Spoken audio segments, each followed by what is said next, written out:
أعوذ بالله من الشيطان الرجيم بسم الله الرحمن الرحيم بسم الله الرحمن الرحيم Assalamualaikum warahmatullahi wabarakatuh. Alhamdulillah wassalatu wassalamu ala rasulillah wa ala alihi wa sahbihi wa man walah.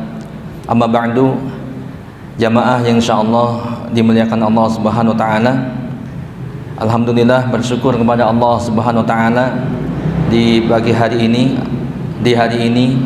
kita dapat bertemu kembali dalam rangka untuk saling mengingat kembali ataupun saling memberikan nasihat di antara kita. Insyaallah di kesempatan yang berbahagia kali ini saya akan menyampaikan satu judul, yaitu hikmah refleksi pengorbanan Nabi Ibrahim alaihissalam. Yang tentunya sebenarnya kisah ini kisah yang sudah sangat kita ketahui, yang sudah berulang kali kita mendengar ataupun membacanya. Namun tidak ada salahnya kita akan kembali mengulas. Mudah-mudahan ini terdapat hikmah yang sangat banyak di dalamnya. Nabi Ibrahim alaihissalam, beliau adalah salah seorang Nabi dan Rasul Allah Subhanahu wa taala yang mempunyai kedudukan istimewa. Ya, selain beliau seorang Rasul, Nabi dan Rasul ulul azmi, yaitu Nabi dan Rasul yang mempunyai keteguhan yang sangat luar biasa karena ujian-ujian yang didapatkannya, khususnya ujian dari kaumnya atau dari eksternal, bukan dari dalam dirinya. Beliau salah satu Rasul ulul azmi, yang diantara mereka ada 5, yaitu Nuh, Ibrahim, kemudian Musa, Isa, dan Muhammad sallallahu alaihi wasallam. Nah, kemudian Nabi Ibrahim alaihissalam pun di antara keistimewaannya adalah beliau diangkat sebagai Khalilullah atau mempunyai kedudukan sebagai Khalilullah, kedudukan yang sangat tinggi, ya, al-khullah, yaitu kekasih Allah Subhanahu wa taala. Sebagaimana dalam surat An-Nisa ayat 125, Allah Subhanahu wa taala menyebutkan wattakhadallahu Ibrahima khalila, dan Allah mengambil Ibrahim sebagai kekasihnya. Ya, ini. Dan saking istimewanya kedudukan Nabi Ibrahim alaihissalam, sampai-sampai Rasulullah SAW pun diperintahkan, bahkan tidak hanya sekali, untuk apa? Untuk menceritakan kisah Nabi Ibrahim alaihissalam kepada umatnya, kepada manusia. Allah berfirman, wadkur fil kitabi Ibrahim innahu kana siddiqan nabiyya. Kata Allah, ceritakanlah wahai Muhammad kisah Ibrahim dalam Alkitab ini, yaitu dalam Al-Quran. Sesungguhnya dia adalah seorang yang sangat membenarkan lagi seorang nabi. Surat Maryam ayat 41, ya.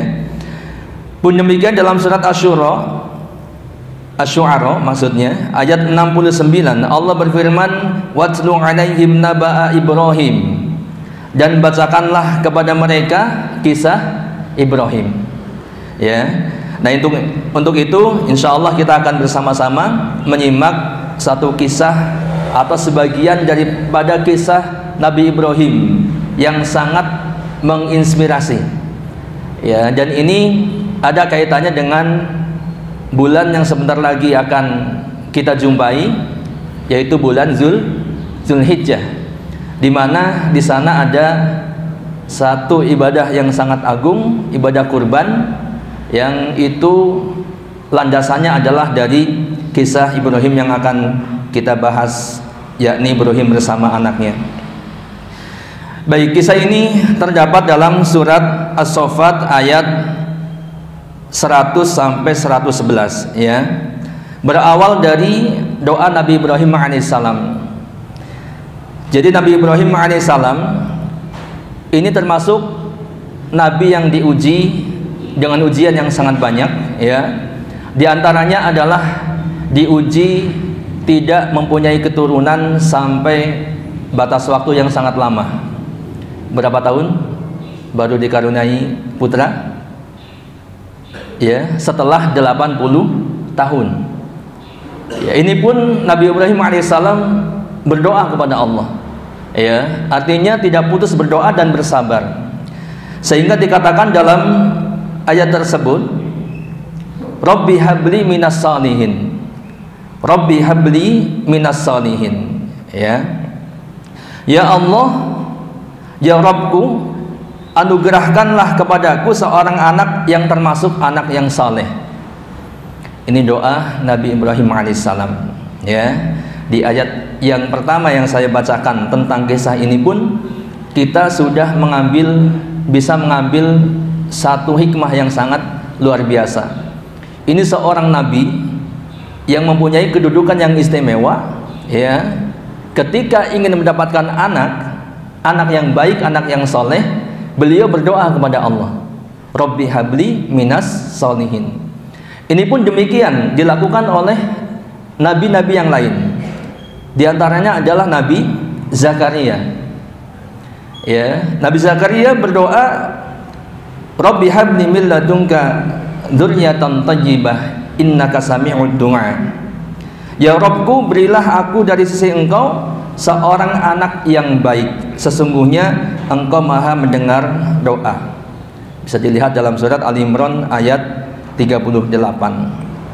Nabi Zakaria pun termasuk nabi yang diuji dengan lama mendapatkan keturunan. Jadi kalau ada di antara kita yang sampai sekarang ya barangkali belum mendapatkan keturunan, belum dikaruniai seorang anak, putra ataupun putri, maka bersabar dan terus berdoa. Insya Allah suatu saat Allah akan berikan, ya. Karena Allah Maha mampu untuk memberikan kepada hamba-hambanya anak, kapanpun dan dimanapun, ya.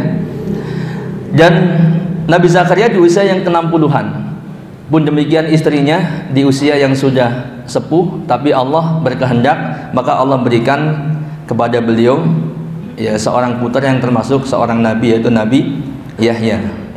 Baik, Rabbi habli minas salihin. Ini doa Nabi Ibrahim alaihissalam. Pun demikian kita, ini seorang nabi, ya, seorang nabi, dia tahu dan mengerti bahwa ya meskipun seorang nabi tidak mesti atau tidak otomatis anaknya menjadi anak-anak yang soleh.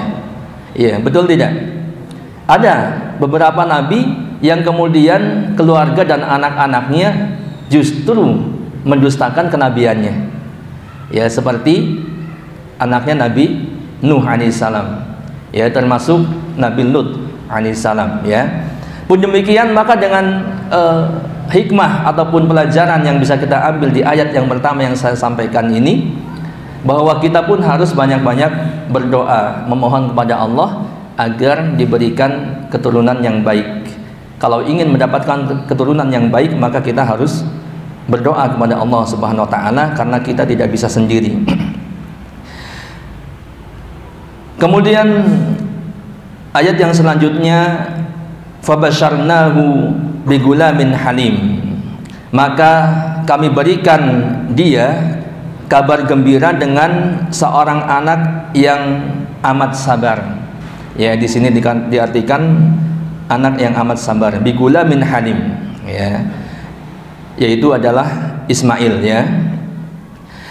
Nah, ini doa Nabi Ibrahim ini dikabulkan oleh Allah Subhanahu wa taala, ya, yaitu dengan kabar gembira ini berarti Allah mengabulkan doanya dan Nabi Ibrahim dikaruniai seorang anak bernama Ismail.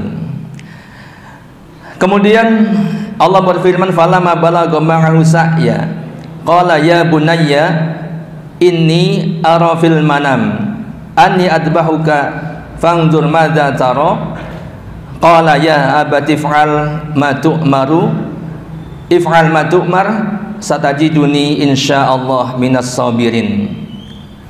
Maka tatkala anak itu sampai pada usia sanggup berusaha bersama-sama Ibrahim pada usia as-sa'yu, yaitu sanggup sudah bisa bekerja, ya, atau sudah mulai dewasa, sudah bisa disuruh-suruh. Bahkan dalam kisah disebutkan ya pembangunan Ka'bah oleh Nabi Ibrahim itu dibantu oleh siapa? Ismail. Ya, kalau sekarang mungkin usia 7 tahun ke sana ke atas gitu ya. Sehingga kalau di kita mungkin sudah bisa disuruh-suruh gitu kan. Sudah nggak merepotkan. Sudah bisa disuruh, sudah bisa makan sendiri, mandi sendiri, bahkan bisa membantu orang tuanya. Begitu ya. Disuruh ke warung misalkan ya, untuk beli ini, beli itu dan sebagainya. Falamma balagha ma'hu sa'ya qala ya bunayya inni ara fil manam. Ya, Nabi Ibrahim berkata, wahai anakku, sesungguhnya aku melihat dalam mimpi bahwa aku menyembelihmu. Ini ara fil manam anni adbahuka, bahwa aku menyembelihmu. Fangdur madza tara. Ya, maka pikirkanlah apa pendapatmu. Nah ini ya, ini satu ujian yang sangat berat. Ya, kenapa? Sebab yang pertama, saat itu putra Nabi Ibrahim alaihissalam, yaitu Ismail, ini adalah putra sematawayang. Ya, artinya saat itu adalah anak satu-satunya milik Nabi Ibrahim alaihissalam. Ya, belum ada Yakub dan Ishak, kan begitu ya. Sehingga jelas ini adalah satu ujian yang sangat berat. Kalau barangkali ya, seandainya saat itu Nabi Ibrahim mempunyai katakanlah 20 anak, ya mungkin ujian ini tidak terlalu berat atau sama berat. Ya, berat, tapi tidak seberat ketika anak itu adalah anak sematawayang. Ya mungkin di antara antum ada yang punya anak satu-satunya gitu ya, termasuk anak baru satu, mudah-mudahan nambah lagi ya, amin. Ini sangat disayang gitu kan, apalagi anak ini adalah anak yang soleh, dan ini diperintahkan untuk apa? Untuk disembelih. Ya. Kemudian Nabi Ibrahim mengatakan, fanzur madza tara. Ya, pikirkanlah bagaimana pendapatmu. Ya, ini juga menjadi dalil ataupun hujah bahwa ujian ini sangat berat. Ketika Nabi Ibrahim alaihissalam kemudian minta pendapat anaknya, bukan tiba-tiba bangun tidur setelah dapat wahyu langsung ambil golok kemudian disembelih anaknya. Ya, dan ini karena ini juga termasuk perintah dengan pihak lain, sehingga ya harus dimusyawarahkan. Bagaimana pendapatmu? Ya, maka qala ya abati fa'al ma tu'mar satajiduni insyaallah minas sabirin. Apa jawab Ismail? Ya, dia menjawab, wahai ayahku, kerjakanlah apa yang diperintahkan kepadamu, insyaallah kamu akan mendapatiku termasuk orang-orang yang sabar. Ya, Nabi Ismail faham bahwa ini adalah wahyu dari Allah Subhanahu wa taala, dan kemudian Nabi Ismail atau Ismail alaihissalam ya ini bersedia untuk disembelih atau untuk dikurbankan, karena ketaatan kepada Allah Subhanahu wa taala. Pun demikian kita, kalau kita ya ingin menjadi anak yang soleh, maka kita pun harus membantu orang tua kita melakukan ketaatan kepada Allah Subhanahu wa taala. Ya, sebagaimana Ismail tidak menolak apa yang diwahyukan oleh Allah ataupun diperintahkan oleh Allah kepada ayahnya. Nah, kemudian dalam hal ini terdapat dalil juga bahwa mimpi para nabi itu adalah wahyu.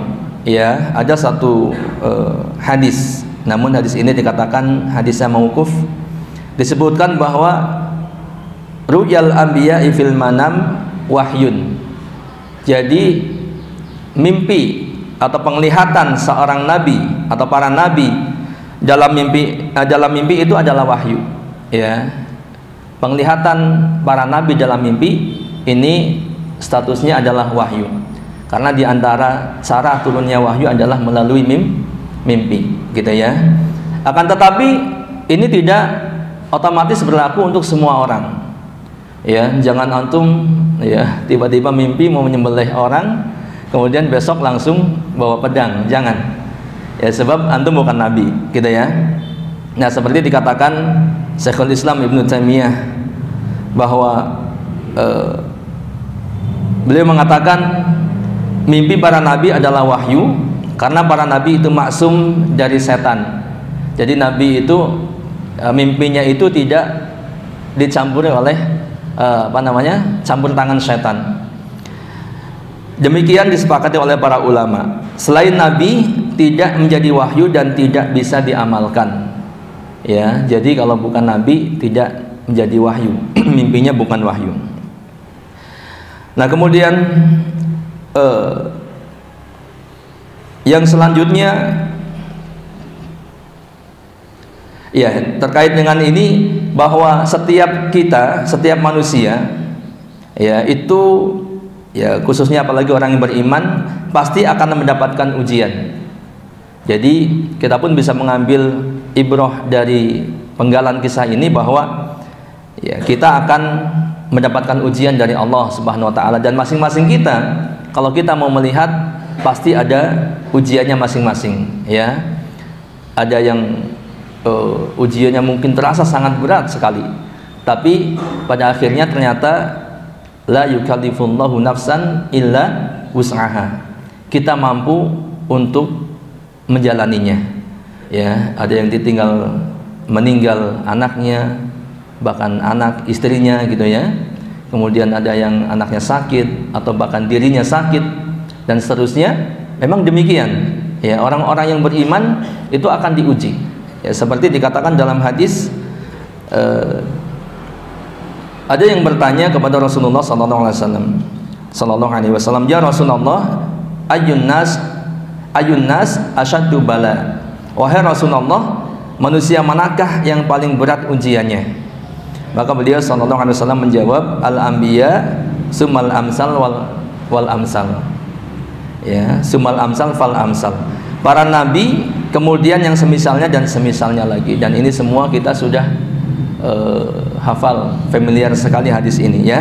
Artinya kita akan mendapatkan ujian dari Allah Subhanahu wa taala, akan tetapi ujian itu ya insya Allah pasti di atas, di bawah, atau kita mampu menghadapinya. Dan di balik ujian itu ada hikmah yang sangat banyak. Di antaranya adalah untuk menggugurkan dosa-dosa kita. Selanjutnya kisah itu adalah falamma aslama wa tallahu lil jabin. Tatkala keduanya, siapa? Abi Ibrahim dan Ismail, keduanya telah berserah diri, dan Ibrahim membaringkan anaknya di atas pelipisnya, ya, dikatakan telah nyatalah kesabaran keduanya. Jadi di sini ada satu hikmah, ya, bahwa dikatakan yang dimaksud dengan watallahu lil jabin, yaitu Nabi Ibrahim itu menelungkupkan wajah Ismail menghadap ke tanah, sehingga apa? Sehingga tidak terlihat wajahnya, ya. Supaya apa? Supaya tidak terasa lebih berat. Sudah siap untuk disembelih atau sudah siap untuk menyembelih, ya, ini. Jadi bukan ditelentangkan mukanya menghadap ke atas atau berhadapan dengan ayahnya, bukan. Tapi ini saking beratnya, ya, supaya lebih ringan atau supaya tidak merasa kasihan. Namun begitu sudah siap untuk menyembelih atau disembelih Nabi Ismail, kemudian terdengar suatu seruan, wa nadainahu ayya Ibrahim, dan kami memanggilnya wahai Ibrahim. Maka Ibrahim pun menoleh, dan ternyata terdapat seekor domba putih bertanduk dan bermata lebar. Ya, ini di sini dikatakan Ibnu Abbas melanjutkan, ini perkataan Ibnu Abbas ya. Saya menyaksikan bahwa kita ikut meniru dalam memilih domba jenis demikian. Jadi berdasarkan kisah ini, maka yang terbaik untuk korban adalah domba. Bahkan domba yang jenisnya seperti ini ya, yaitu domba putih bertanduk dan matanya lebar. Baik, kemudian selanjutnya qad sadaqta ar-ru'ya innaka kadzalika najzil muhsinin. Sesungguhnya kamu telah membenarkan mimpi itu, sesungguhnya demikianlah kami memberi balasan kepada orang-orang yang berbuat baik. Inna hadza lahuwal balaul mubin, sesungguhnya ini benar-benar suatu ujian yang nyata. Baik, hadirin jamaah yang insyaallah dimuliakan Allah Subhanahu wa taala. Ya, sebenarnya dari kisah ini tadi ada satu pelajaran, yaitu kunci agar kita dapat melaksanakan ketaatan kepada Allah. Ya, kunci agar dapat melaksanakan ketaatan kepada Allah yang pertama adalah kita bersabar, seperti ya kesabaran Ismail alaihissalam tatkala ditawarkan untuk disembelih. Ya, maka dia mengatakan, ya abatif al matu'mar, wahai ayahku, lakukan apa yang Allah perintahkan, satajiduni insyaallah minas sabirin. Kan begitu ya, yang pertama sabar. Kemudian yang kedua kuncinya ya untuk dapat melakukan ketaatan adalah seperti dalam ayat yang selanjutnya, falamma aslama wa talahu lil jabin. Jadi taslim, ya kita berserah diri kepada Allah. Ya, jangan sebelum atau ketika mau melakukan ketaatan, mau melakukan amal, kemudian kita menimbang-nimbang, kalau saya lakukan ini kira-kira yang akan Anda dapat apa gitu ya. Misalkan biasanya ya orang-orang itu kalau melakukan salat duha misalkan ya, rezekinya akan jadi lancar. Kalau mau sedekah, orientasinya hanya agar nanti biar usaha saya lancar misalkan. Maka jangan demikian, tapi kita berserah diri kepada Allah. Ya, adapun apa yang akan diberikan Allah kepada kita, maka itu urusan nanti. Yang jelas kita melaksanakan ketaatan dalam rangka mengharap ridha Allah Subhanahu wa taala. Nah, kemudian kunci ketiga yaitu terdapat dalam ayat qad sadaqta ru'ya inna kadzalika najzil muhsinin. Sesungguhnya kamu telah membenarkan mimpi itu. Ya, kuncinya adalah tasdik, yaitu kita membenarkan perintah dari Allah Subhanahu wa taala.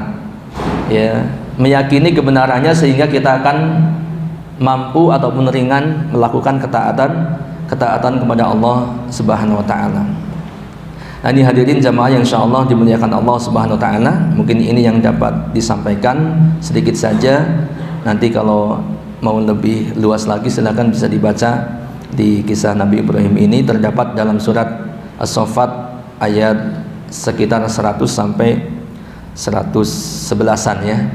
Wallahu a'lam bishawab. Mohon maaf atas segala kekurangannya. Assalamualaikum warahmatullahi wabarakatuh.